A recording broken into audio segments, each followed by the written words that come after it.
Erie. Samir say, what's the good word, folks? Good day, good morning, good afternoon, good evening. Welcome to the program.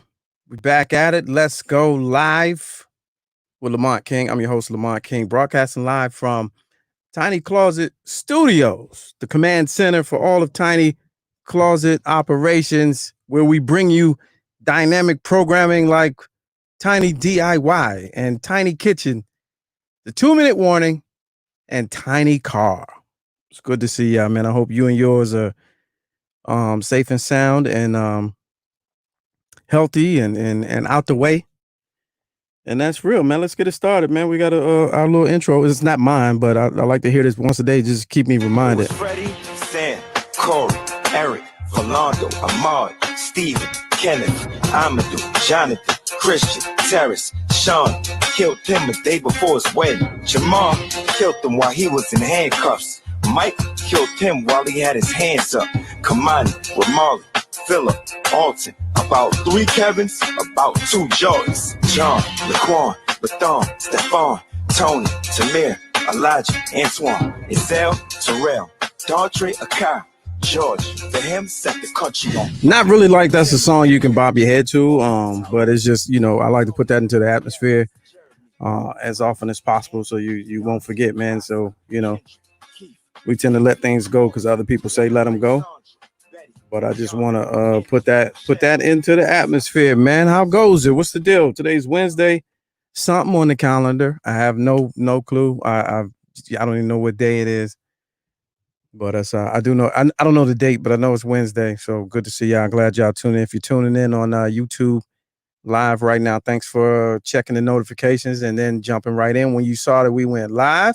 If you're not tuned in on YouTube, make sure you go to my page and subscribe. I got a little thing going, man. I'm trying to get 1,000 subscribers on the channel by the end of the week. We're going end of the week. I don't care. We're going end of the week. 1,000 subscribers by the end of the week. I'm at 500 now.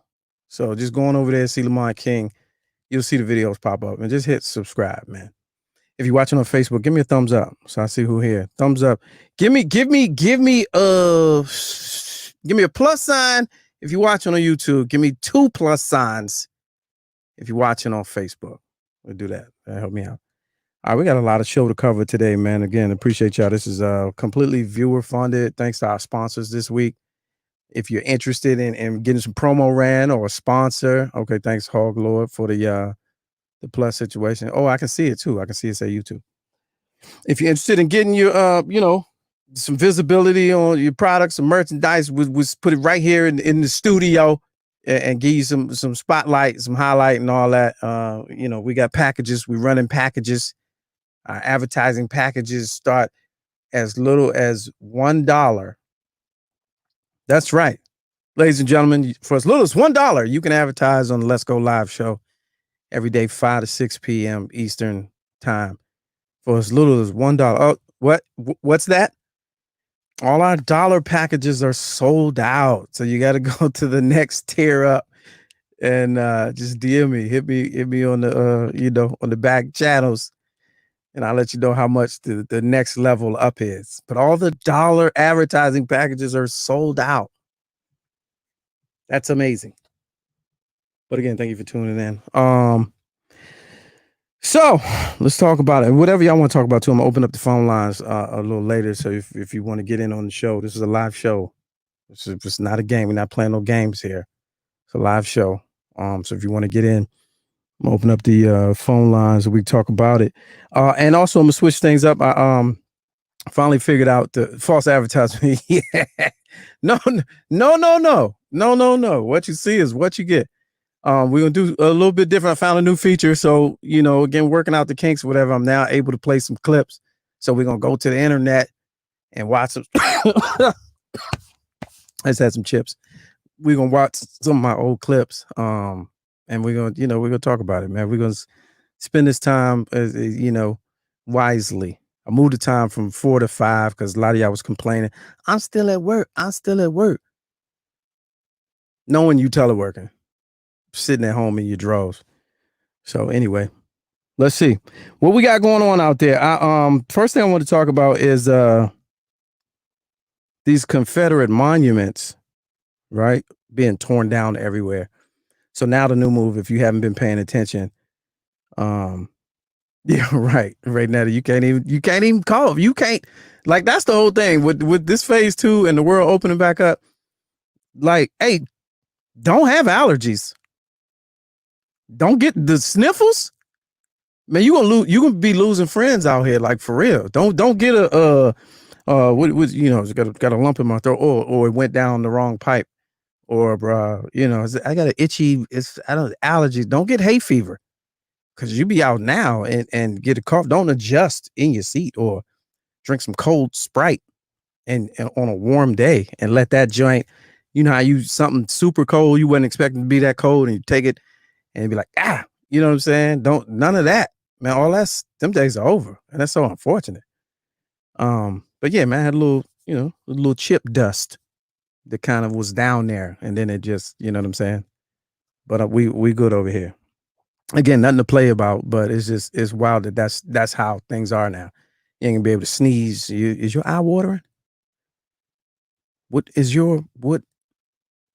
Yeah. So anyway, what was I saying? So these Confederate monuments all over the country, in major cities and major parts of now, if you remember, I believe it was it after Charlottesville or after Ferguson? I can't remember. It might have been after Charlottesville. There was the conversation really gained steam, where people were saying, look, part of this country's culture and history of racism is honoring and paying tribute to these Confederate soldiers who or generals, or whatever you want to call them.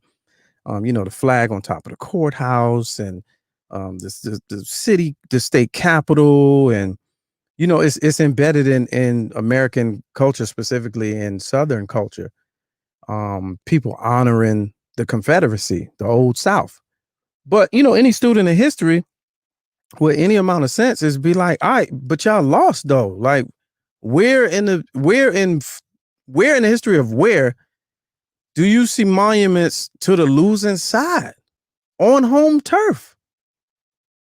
Like, even if you the most slack jawedest, you know, country bumpkin from the South, not to indict all of them down there, but even if you the most unlearned, the most toothless, you got to be like, if I was to sit there and quiz you and be like, hey, pop quiz, hot shot, where, anywhere after a war do you see statues of people from the losing side, statues and symbols of people from the losing side on home turf? I wait. You know, the argument is always, you know, it's a part of it. What they be saying? I forget the word they always use. But it's, you know, it's a part of, it's heritage. That's the word, heritage. It's our heritage.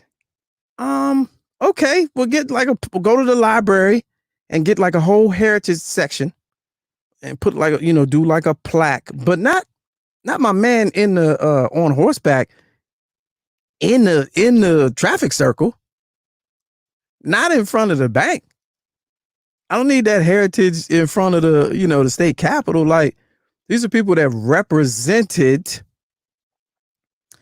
a treasonous mindset. They wanted to go against the United States of America. They wanted to secede. So basically it would be the ununited, the disjointed state. Like, they were fighting for that. And we ain't got to talk about, let's keep it in the political realm, right?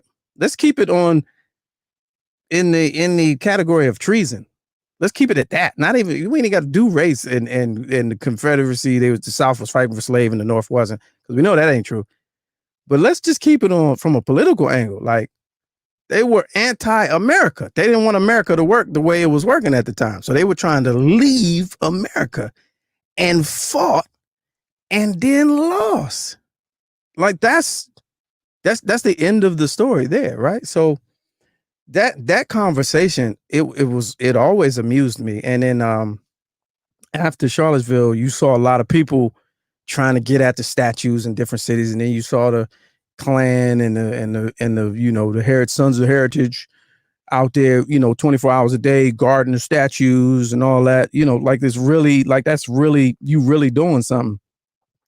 But again, conversation evaporated because it wasn't enough. Now with this national situation going on, that conversation is on full tilt, front and center. It's on 1,000. So you got people globally in London. I don't know if you saw the clip of them tearing down the statue of like a notorious slave trader who was also a big economic figure. So he had statues around town. So they got one of him, and then today I saw a new one. They pulled down another one. Now some municipalities, some jurisdictions, including state of Virginia and in Richmond specifically, are like, hey, we'll take them down because we get it. We understand. Like everybody's on page right now, which is another thing we'll talk about. Everybody's on code. So you got governments and organizations taking them down.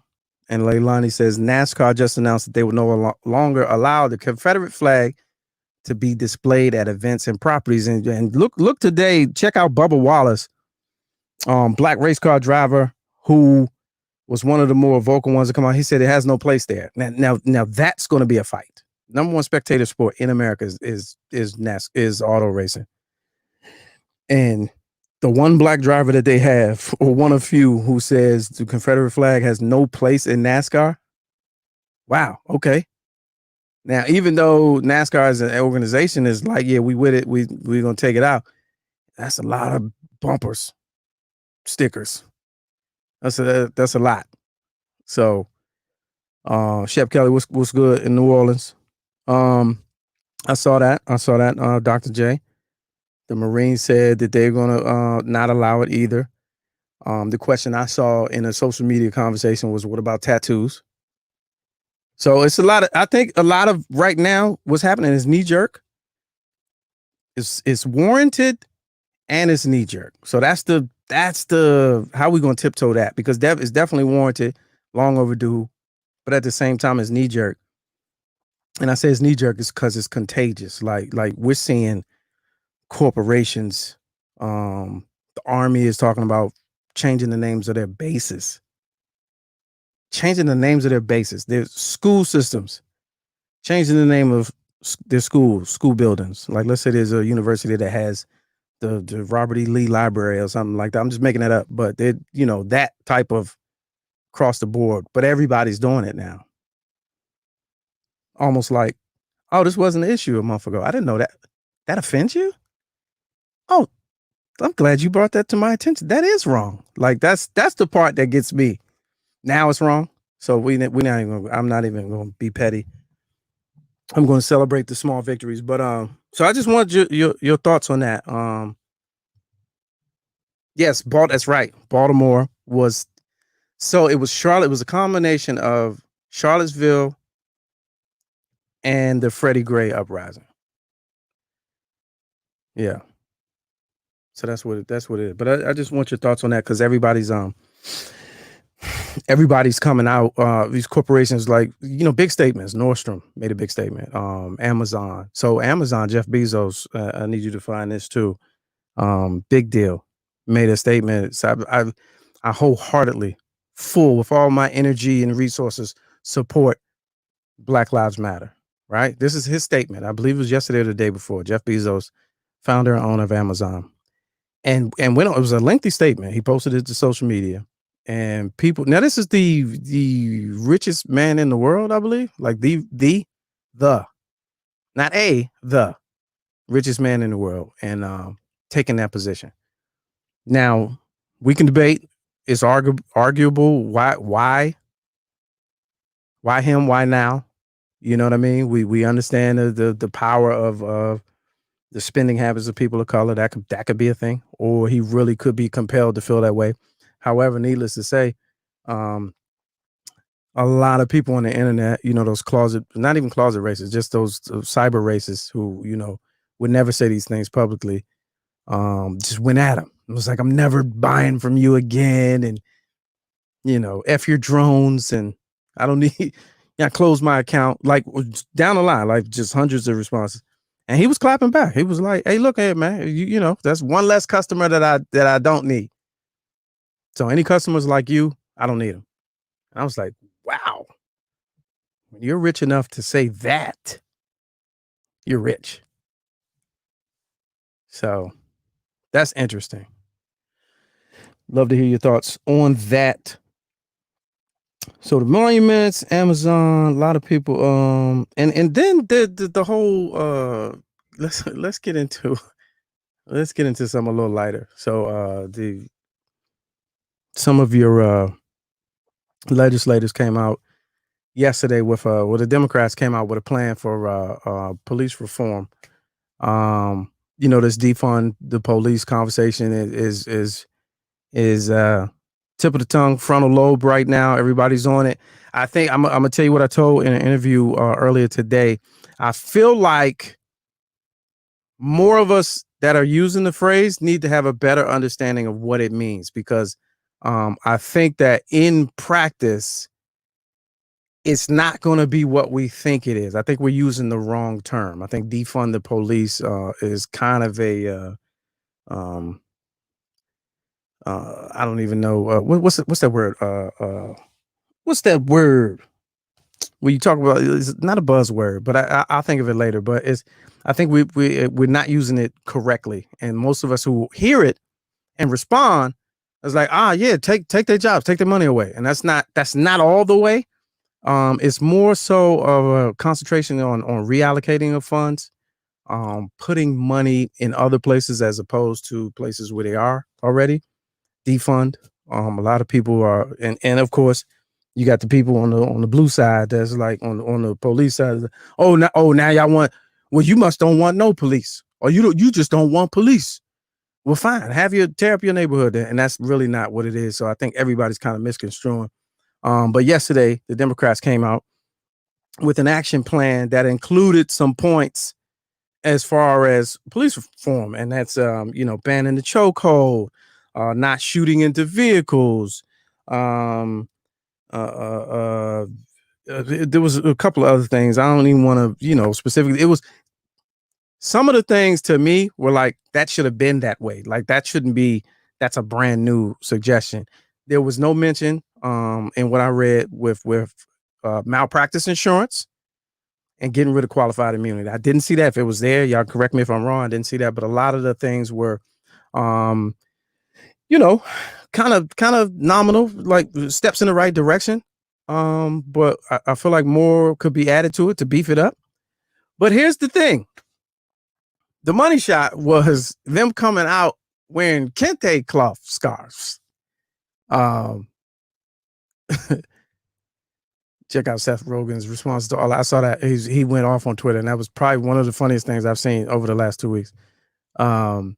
Anyway, so they come out in the kente scarves, right? And so I'm like, I did a whole 2-minute warning on this earlier, and I'll post it later. But it was just that day, like in that moment watching it, I was like, what the fuck is this? Like, what are y'all doing? Like, whose idea, whose man's is this? Whose idea was this? Kente cloths? Like, on some level, I guess it was an attempt to show solidarity with the culture, I guess. And like, people don't even really, all right, let me, this is just me talking. It's me talking. It's me and you. People don't really wear that pattern no more. Like, you might get the graduation joint, the stole, I guess is the tassel stole, whatever it's called. You might get that little scarf, but nobody's really just out here rocking the kente scarf. You might get a fly hat that has the pattern in it. I've seen some blazers that had, the elbow patches, but that, but the scarf, what was they in the back room? Like, hey, turn this on real quick. Turn on Video Soul. You know what I'm saying? Turn on video vibrations and let's see what they're doing. What? Like, what did you Trap 1994 called? And they want all that shit back. Like, who? And then it comes out later that somebody in the CBC made the suggestion that this is how you should come out, and the solidarity, that you understand that the people and the culture. I'm like, nah, man, who's in charge of that? Rachel Dolezal? Yeah, Sean King? Like, who thought that was the thing that's gonna make black people on social media or watching the news be like, oh shit, they with us. Nah, that ain't it. That is not it. So there was that. So let me run through my 2-minute warning. So as I looked at it when it happened, the empath Lamont was like, all right, maybe they for the culture, they it came from a place from the heart. I gotta respect that, right? Radical me was like, nah, man, this the bullshit. Like now ain't the time for that cultural appropriation and photo ops, publicity stunts. We don't need that right now. And then cynical me was like, yo, that's hilarious. Yo, wow. And I feel like in this day and age with social media and the way everybody critiques everything that you do, I feel like you're damned if you do, you're damned if you don't, right? And I feel like you can't win. You really can't win. Whether you try or don't try. But today you can win. The cynical me wins. Cynical me got the victory. So I came up with the top 10 things that they could have came out with that was better than Kente Cloth. All right. No drum roll. But number 10, top 10 things that they could have came out better than Kente Cloth. Number 10, if everybody had came out there in like Tupac shirts, like from their favorite album cover, I mean, that would have been so hard. All Eyes on Me, Tupac just on the side. That would have been better than Kente.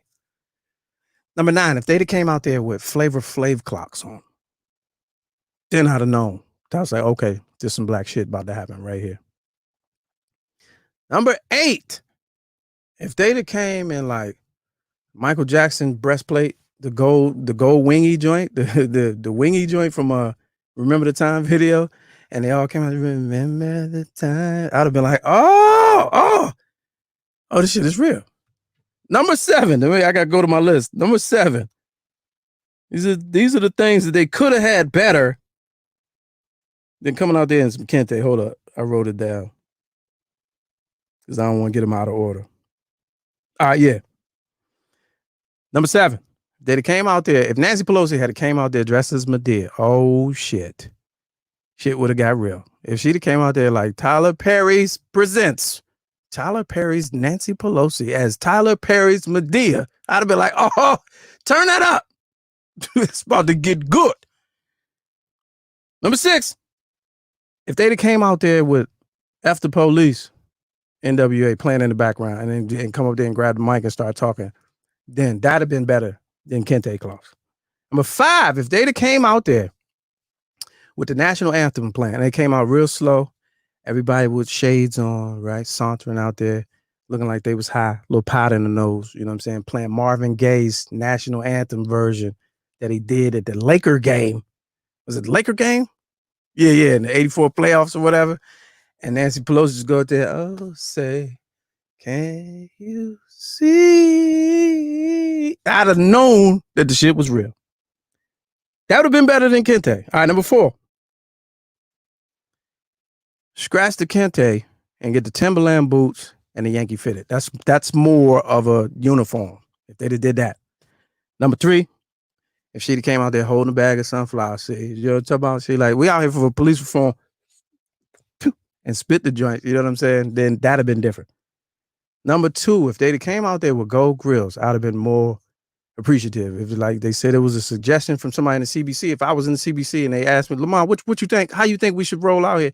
I said, man, put some gold fronts in your shit. Get some grills in so we know that it's real. You know what I mean? That's all right. And number 1, the way they could have came out there, they would have been better than Kente. Might as well came out there with blackface. All right, there you have it, folks. Top 10 reasons that top 10 things that would have been better than Kente. All right, on that note, man, I want to talk about comedy a little bit because I know these last few shows been really, really serious, and that really wasn't, when I started the show, that really wasn't what I was trying to do. What up, Joe Hill, New York? I was trying to, do something light and just be in your face every day. But all this stuff kicked off, and it was something, things that we had to talk about. So I wanted to kind of lighten it up today and try something different. I wanted to play some jokes, man. I'm gonna play some jokes that I used to do that I don't even know if I could do anymore. And I'm gonna tell you why. The landscape has changed so much that I feel like moving forward when the world opens back up, comedians. So for the first 6 months, if you go to a comedy club or you see somebody on social media, they're going to be talking about the lockdown, right? Lockdown / racism. That's really all there is to talk about. But I got like 3 jokes that I went and found of mine that were kind of speaking to the moment that I think, and I'm not big enough to be to escape criticism, right? Like a Dave Chappelle. But I feel like people will be way too sensitive if I did these now. You know what I mean? So let me start with let's start with this one. Hold on a second. Start with this one. Let me start with 2 seconds right here. We lining it up. That's all. Ain't nothing. This is some new stuff. So yeah. All right. So this is me in New York about 6 months ago.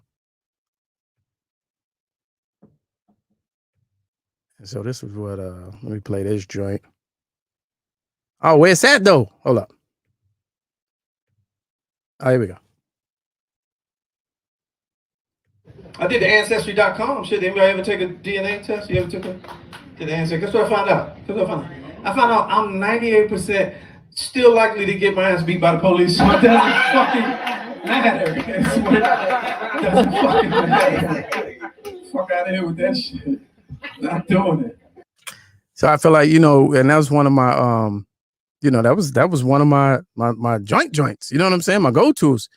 But I feel like just in this climate, the stuff I used to could play with per se. Project you got? Like you just people was on edge and they don't know how to take it. Ice Cube got in trouble today, and when he wasn't doing comedy, but he just made a post that was vague, and we're gonna talk about that too.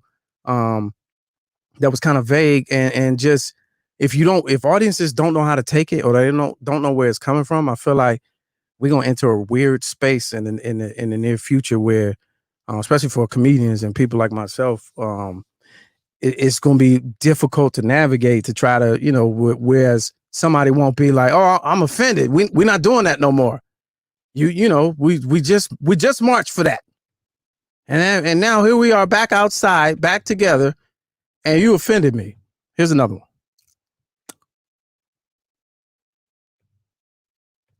Probably one of my favorites. Racism is annoying, man. I'm on this new mission, man. 2019, we'll start doing some wild shit. I believe, and it's just me, only way to fight racism in America is with better racism. So moving forward, I'm calling 911 on these white folks for every goddamn thing. Every shit. What they doing, I'm calling the police on. You be at the office party and shit, there's a pop up, somebody bring your extra on the freeway. Yes, we're at the office party. My coworker Samantha, she brought some potato salad and had raisins, carrots, acorns, wheatgrass, and seeds in it. I feel my life. See? Calling for everything. Next time I'm in the public bathroom and I see Scott come out that stall and head to the sink and walk right past that motherfucker. In the bathroom. He came out of the stall, walked to the sink and walked past it. That's it for my life.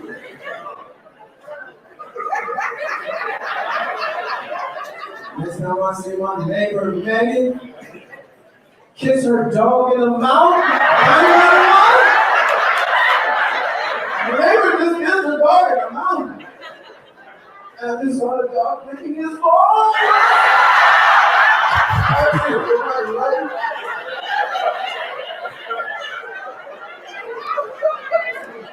You gotta get better without racism, man.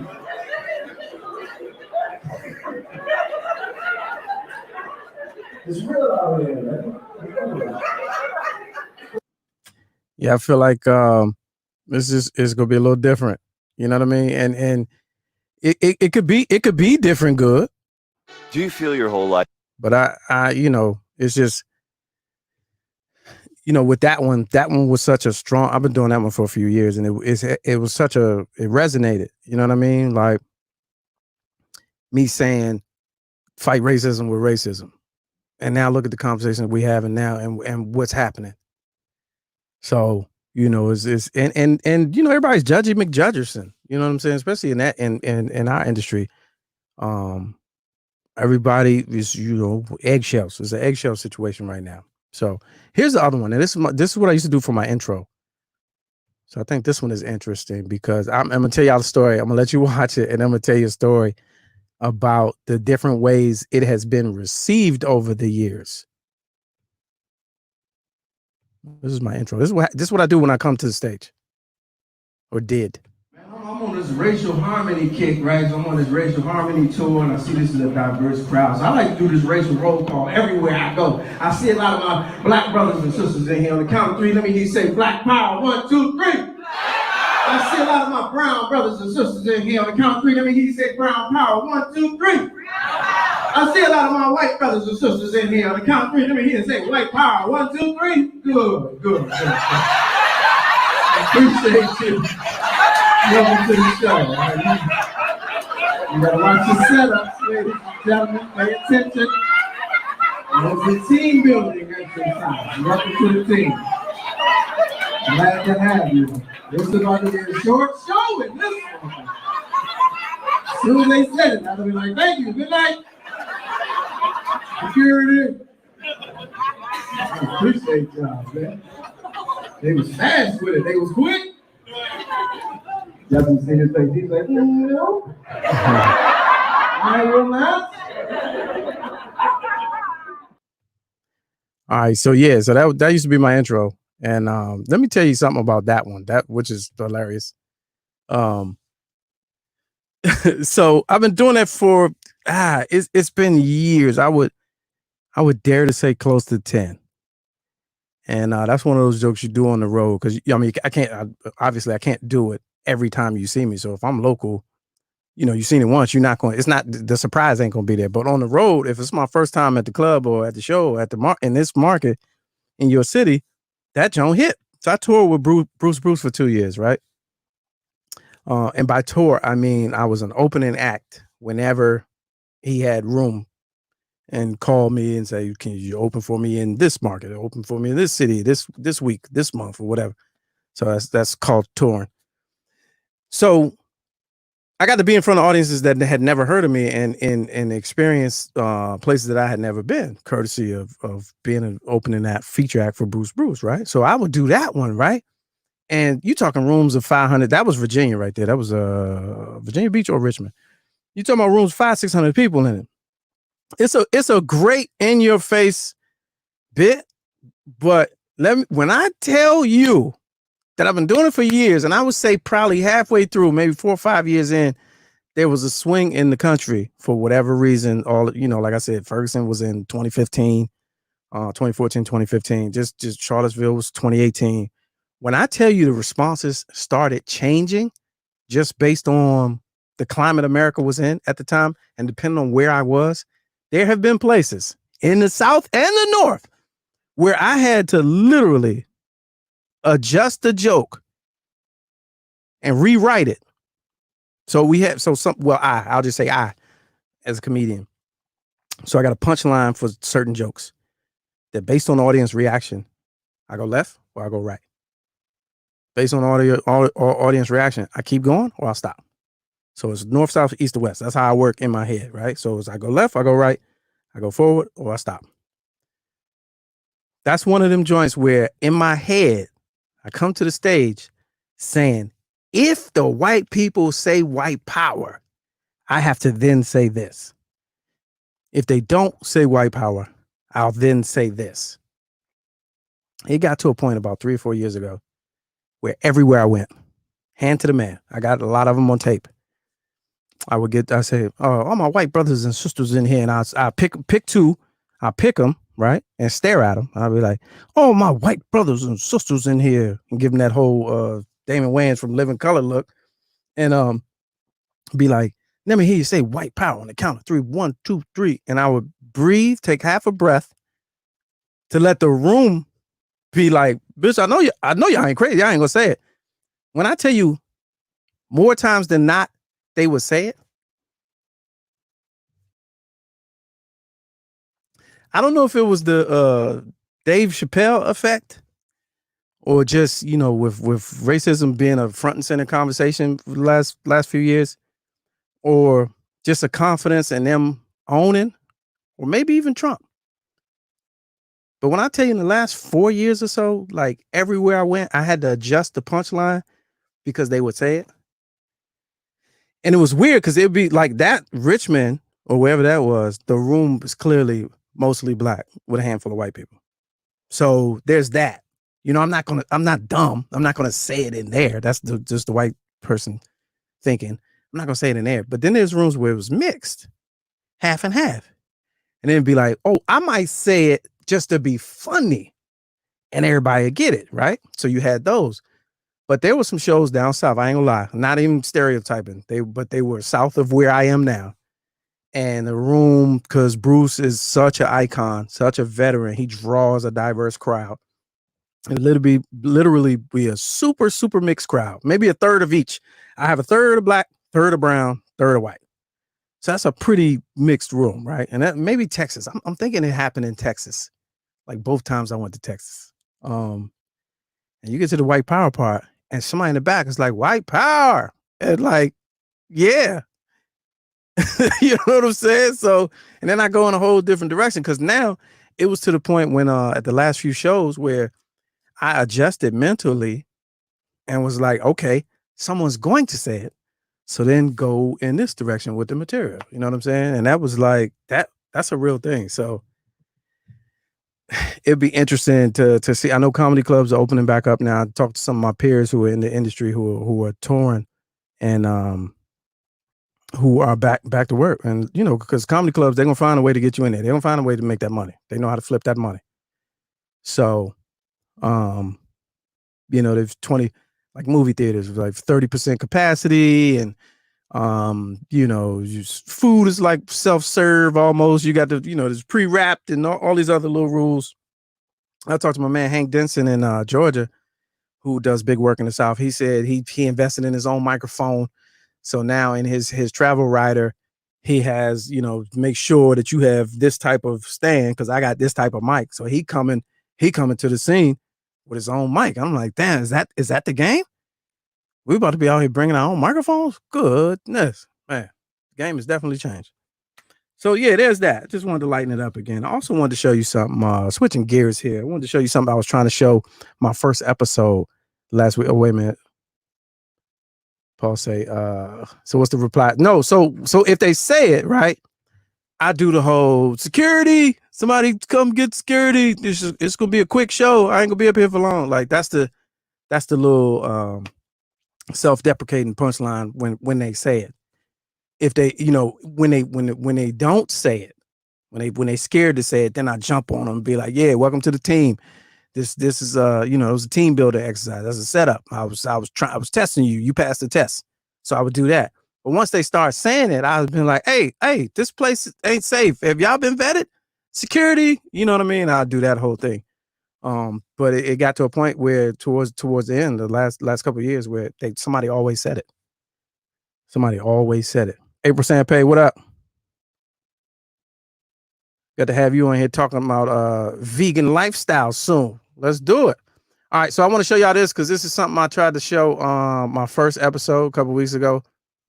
Because I got reminiscent when I went down to the allegedly when I went down to the White House the night before he did the publicity stunt. Because I was observation, I was trying to, journalistic capacity. I was down there, and it kind of made me remember of before Trump got elected. I went down there for the Roland Martin show to do this thing I call Question Everything. And was asking people questions, and I thought this was interesting. So it's kind of Throwback Thursday, but not. So I just wanted y'all to see this. Watch this real quick. Hold up, Joe. All right, here we go. This is called Question Everything. This is me in front of the White House in halfway through, I think it was June of 2015, talking to random people.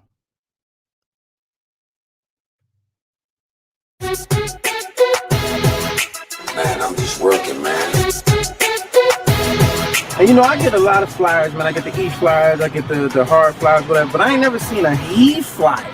Like these are human flyers. You know, like I know what my audience like. I did some independent films with Master P. A lot of movies did really well. I'm ambitious, I'm a hustler. I have my own lane. That's the thing about comedy. You wake up every day, you don't know if you're funny that day. Now, some people like their news one now, and then other people, they like their news two just a little bit later. For those of us that get up a little bit late in the day, I'm out here at the White House trying to ask people about things that they should already know. I'm here to question everything. Let's see what type of answers we get. This is your first time at the White House? Yes, it is. So what do you think about it? I thought it'd be bigger. Yeah, that's what everybody says. Then we're gonna start easy, and then we're gonna get a little bit harder. All right. I may try to trick you a little bit, but just not too much. Okay. Who is the current Vice President of the United States? Joe Biden. Joe Biden. Joe Biden. Joe Biden. That'd be Joe Biden. Joe Biden. Who is the current Secretary of State?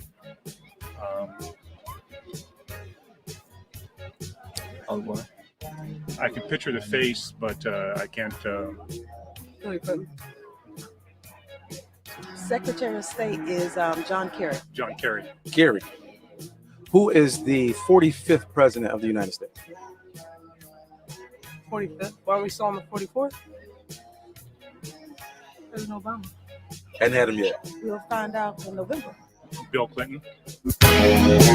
What day did Super Tuesday fall on this year? Oh, it was March. It was on Tuesday. Nice.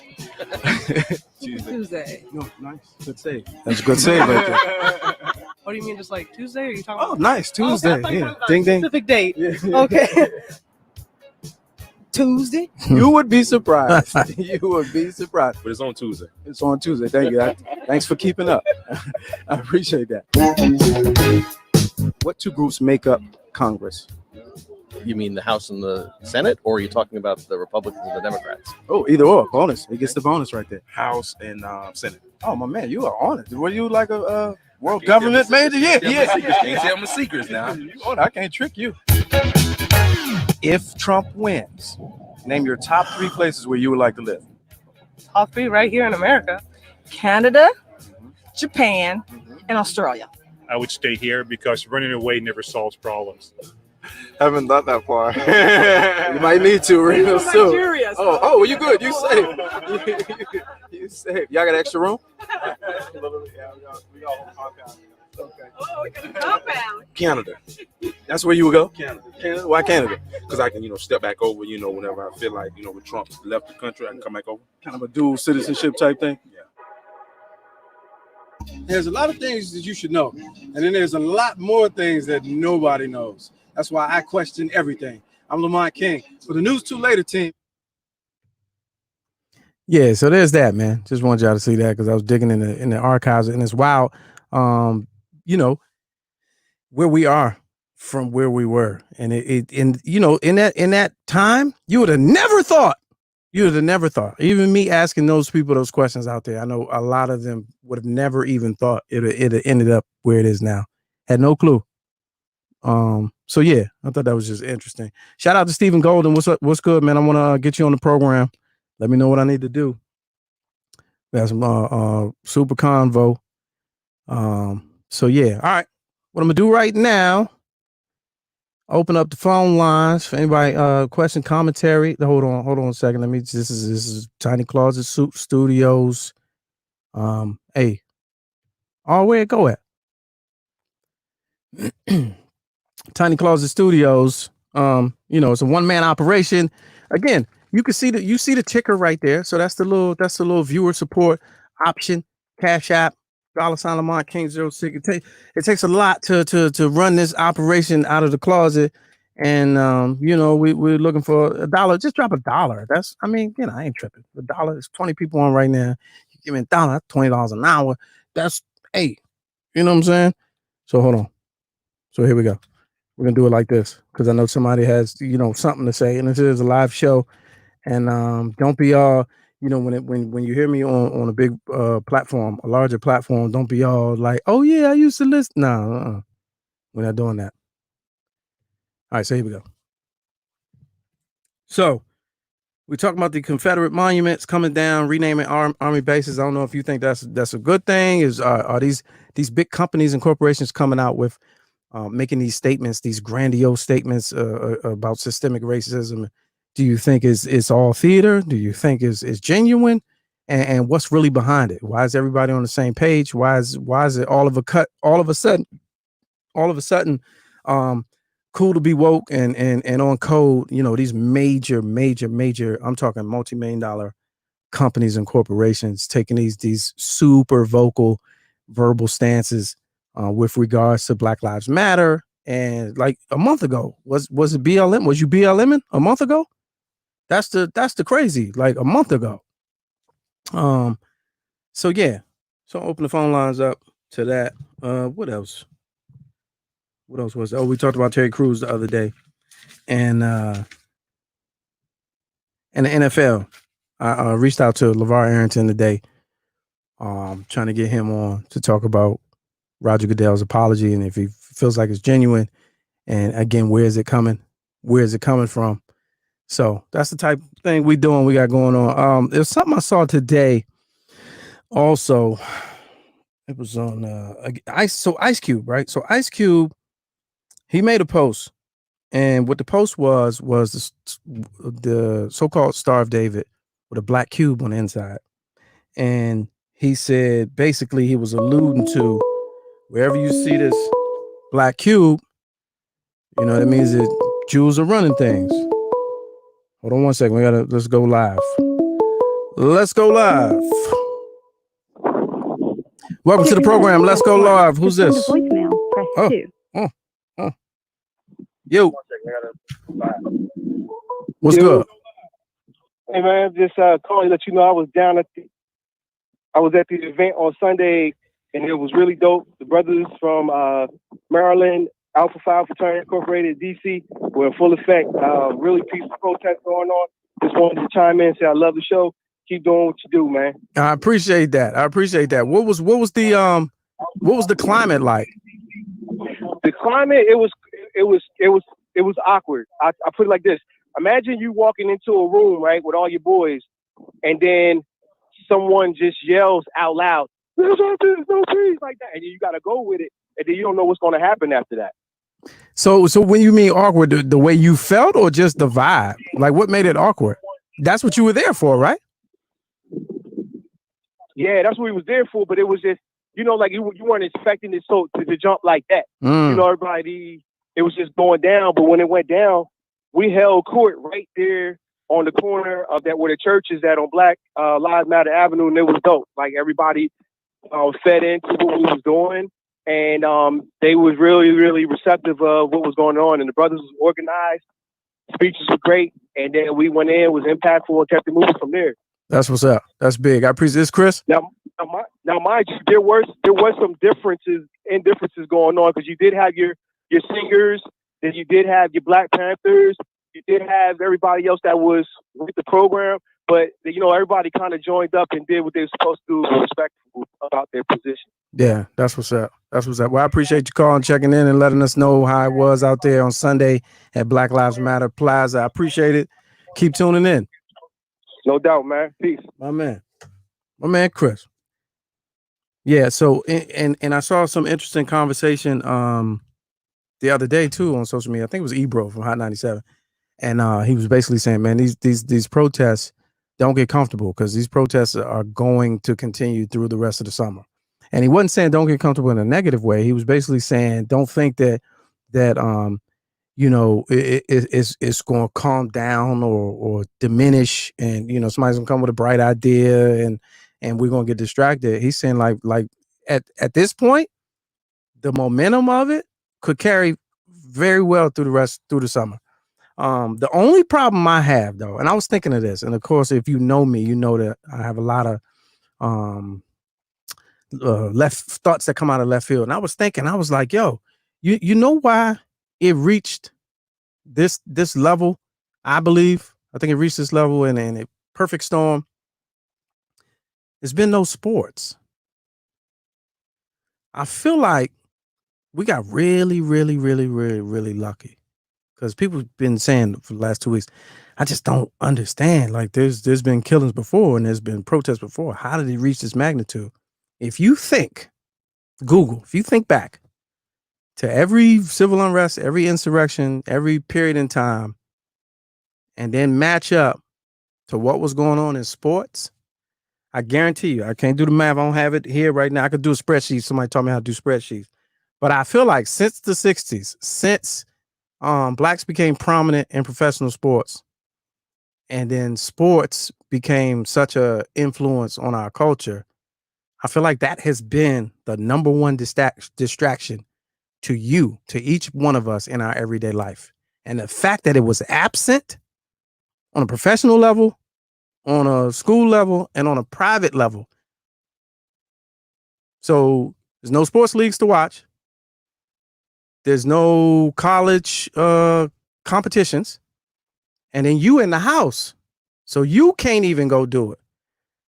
I feel like there's a thing that we're not registering. We forgot about sports. And I feel like saying all that as they're coming back and they're being rushed to come back, I feel like that's the only bucket of water that could put this fire out is sports. Remember the day you heard me say this. Save the tape, come back to it. Watch what happens when they start, because they pressed. Like there's already a second wave kicking in.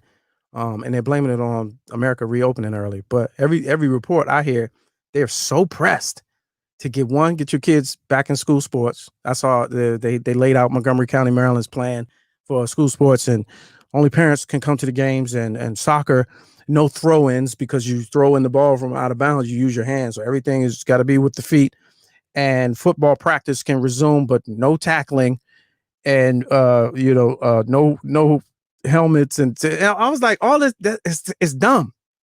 Like, let it go. Like, let y'all in a hurry to do that. I feel like that's going to be the number one distraction.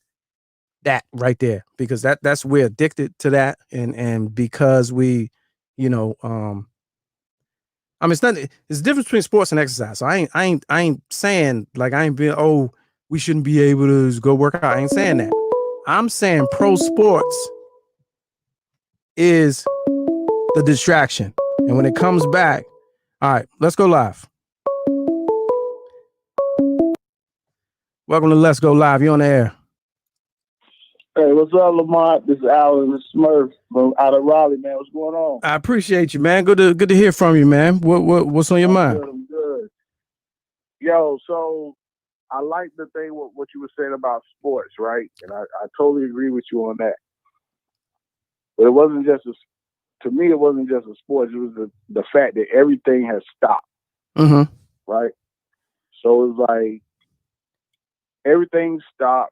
And it was a domino effect of you seeing the joint down in Georgia with Ahmaud Arbery.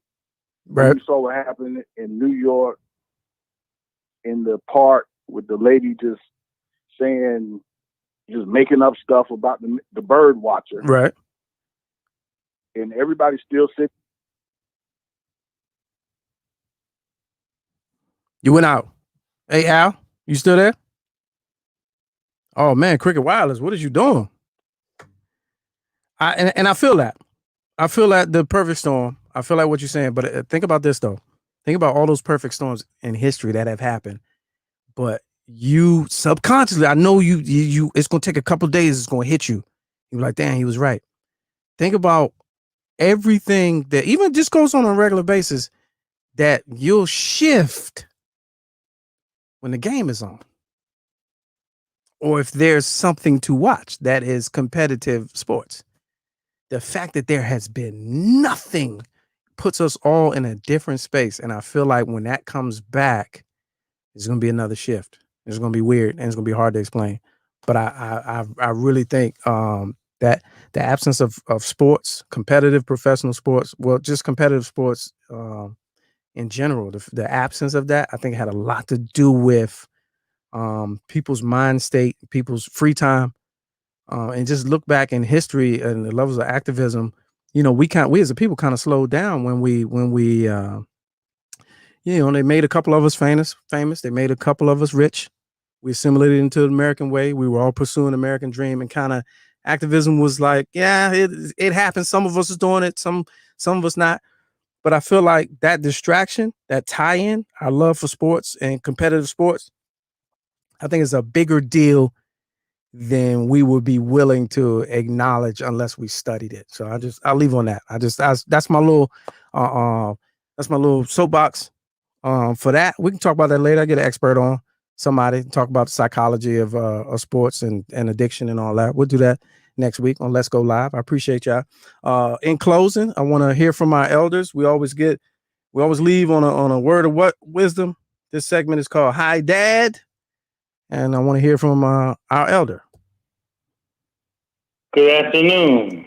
Happy every day to all. Over the many years that I have been in the struggle, there have been some words that I have heard that make me cringe when I hear them. These are the words uttered after a 21st century lynching has been committed. Number one, I feared for my life. 2, he or she resisted arrest. All right, so let's try this again. 3. Let's go. Let's hear from a word from our elder. No more calls. The lines are closed. Good afternoon. Happy every day to all. Over the many years that I have been in the struggle, there have been some words that I have heard that make me cringe when I hear them. These are the words uttered after a 21st century lynching has been committed. Number one, I feared for my life. 2, he or she resisted arrest. 3, he or she was reaching for a weapon. 4, my body camera was not on. 5, he or she was trying to get my taser or weapon. 6, we went to the wrong address. 7, and worst of all, not guilty. Peace and blessings to all from Alpha Papa. All right, that's our elder, code name Alpha Papa. That's his handle. Every day we're gonna end the show, or every so often we're gonna end the show with a word from our elder. And there's that segment called Hi Dad. I appreciate everybody for tuning in, man. I got one phone line, so we seeing how that works. I gotta figure out something because all that ringing while other stuff is going on, I gotta figure out troubleshoot. You know, we in the little tiny closet studio, so things happen on the fly. It's a live show, baby. I ain't tripping, but hey, Cash App Lamont King 06. We're gonna do this Monday to Thursday, 5 to 6 p.m. East Coast time. I appreciate you tuning in. Please subscribe to my YouTube page so you can get the notifications when I go live. And look for my podcast, Whites Only, All Fun and Games, and Street Senators, also coming soon with new episodes. And I appreciate y'all. Y'all be safe, man. And hey. You think? Let me see. Wait a minute. What's this? You think we're all going back to sleep with sports and sports betting when it comes back? I absolutely do. We'll talk about that on the next show. Appreciate you. Hey, man, be safe. Don't do nothing I wouldn't do. And if you do, don't say I told you to do it. I'm not.